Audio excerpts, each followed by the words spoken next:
Rektor Universitas Mahasaraswati Denpasar, Imade Sukamerta mengatakan dunia pendidikan di Bali siap menghadapi MEA. MEA merupakan sebuah peluang untuk meningkatkan pendidikan sehingga kesempatan tersebut harus dimanfaatkan. Kesiapan menghadapi MEA tidak lepas dari peran guru yang profesional. Mereka merupakan pencetak sumber daya manusia yang berkualitas untuk menjadi pelaku di era MEA. Rektor Universitas Mahasaraswati Denpasar, Imade Sukamerta menyatakan dunia pendidikan sudah siap untuk hadapi MEA.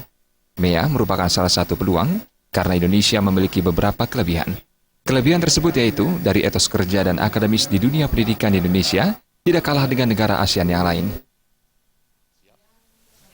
Kita siap menghadapi, dan kita itu adalah bukan suatu, ini adalah peluang sebenarnya. Karena beberapa hal kita mempunyai kelebihan, Indonesia mempunyai kelebihan. SDM kita tidak kalah. Ya, dari etos kerja, kemudian akademis mereka itu tidak kalah. Bahasa saya kira tidak kalah dengan mereka. Makanya jangan takut. Imade Sukamerta mengimbau agar kemampuan berkomunikasi dan penggunaan bahasa asing harus ditingkatkan. Agung Ria dan Sutardana, Bali TV.